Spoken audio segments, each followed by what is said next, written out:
ভোটের বাংলায় গরম ভাঙড়, কোমর বেঁধে প্রচারে তৃণমূল আইএসএফ। কিন্তু বিজেপির প্রার্থী কোথায়? জয়ন্ত গায়েনকে তো সেভাবে দেখাই যাচ্ছে না। কিন্তু কেন? এই নিয়ে জোর জল্পনা।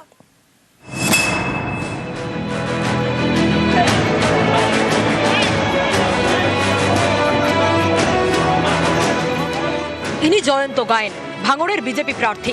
অন্য রাজনৈতিক দলের প্রার্থীরা জোর কদমে ভোটের প্রচারে, কিন্তু ভাঙড়ে সেভাবে দেখাই নেই বিজেপি প্রার্থীর। আমাদের প্রার্থী ভাঙড়ের ক্ষেত্রে একটু পিছিয়ে আছে, তারা খুব শীঘ্রই নামবে এই আর কি। পার্টি প্রার্থী করেছে, পার্টি যেদিন আমাদের প্রচারে নামাবে আমরা প্রচারে নেমে যাব।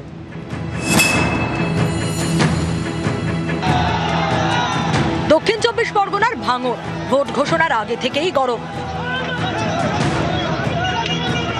সম্প্রতি বেশ কয়েকবার তৃণমূল আইএসএফ সংঘর্ষ হয়।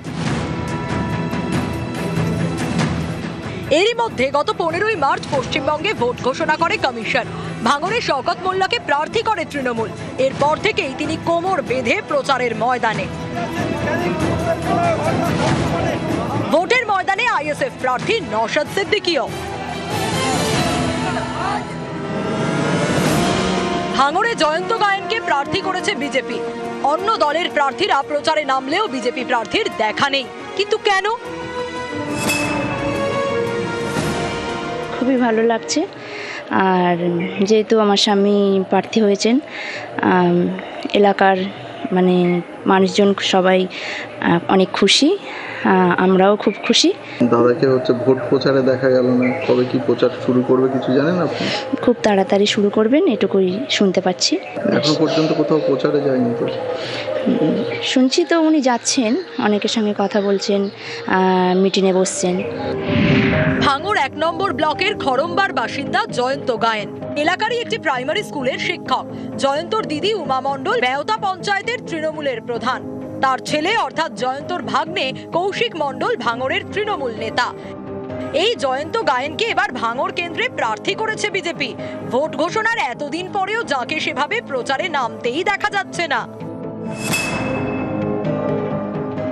আমাদের প্রার্থী ভাঙড়ের ক্ষেত্রে একটু পিছিয়ে আছে, তারা খুব শীঘ্রই নামবে এই আর কি।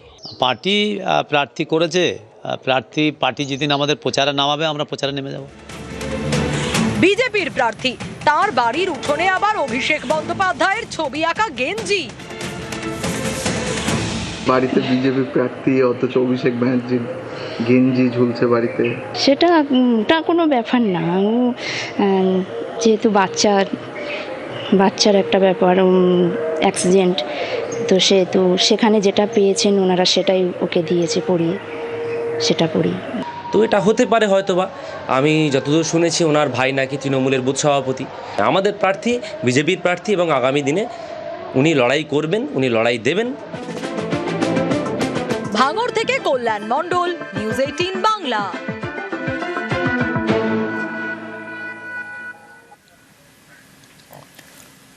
15ই মার্চ ভোটের দিন ঘোষণা, আর তারপরই সব দল কোমর বেঁধে প্রচারে নেমে পড়েছে। দফায় দফায় প্রকাশ করছে প্রার্থী তালিকা। কিন্তু কংগ্রেস এখনো একজন প্রার্থীর নামও ঘোষণা করে উঠতে পারল না।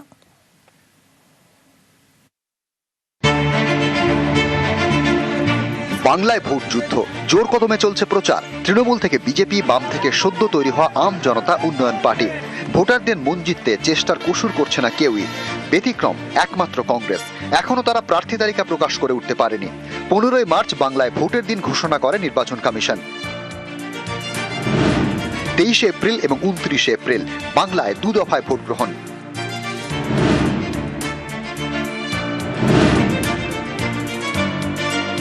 ভোটের দিন ঘোষণার পরের দিনই প্রথম দফায় প্রার্থী তালিকা প্রকাশ করে বিজেপি এবং বামেরা। তারপর তারা কোমর বেঁধে প্রচারে।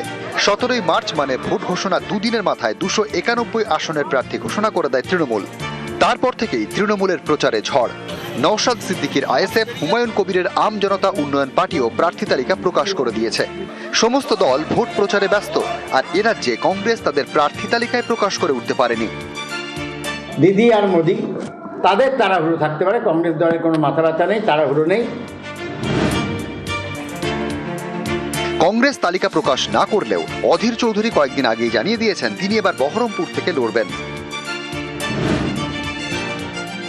পার্টি বলছে ভোটে দাঁড়াতে, তাই আমাকে দাঁড়াতে হবে, কিন্তু পার্টির আমি সৈনিক একটা কি করবো। আর আমি তো বহরমপুরের এমপি ছিলাম, মানে বহরমপুরের বিধায়ক প্লাস না ব্যাপারটা, আমি তো বাইরের কেউ ছিলাম না, বহরমপুরেরই এমপি ছিলাম। হ্যাঁ, অস্বস্তিটা একটা লাগবে, এতদিন একটা এমপি ভোট করেছি, হঠাৎ করে এমএলএ ভোট করতে হয়তো হতে পারে, কারণ আমার পার্টি সেরকম চাইছে।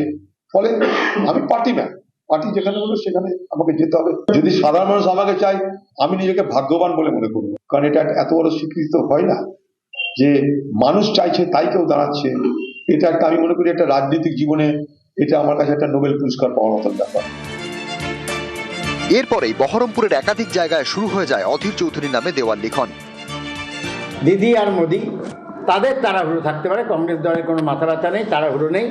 তার কারণ কংগ্রেস দলের নেতারা সারা বছর মানুষের সঙ্গে থাকে, সৎভাবে থাকে, তারা কোনো দুর্নীতির সঙ্গে যুক্ত থাকে না। অধীর চৌধুরী সারা বছরও ময়দানে থাকে, ভোট এলো আর ময়দানে নামলো তা তো নয়। অধীর চৌধুরীকে পাওয়া যাচ্ছে না এটা ব্যাপার না, অধীর চৌধুরীকেই পাওয়া যায় সারা বছর, শীত গ্রীষ্ম বর্ষা 365 দিন অধীর চৌধুরী ভরসা। মালদাতেও কংগ্রেস প্রার্থীর নাম ঘোষণার আগেই দেওয়াল লিখন শুরু।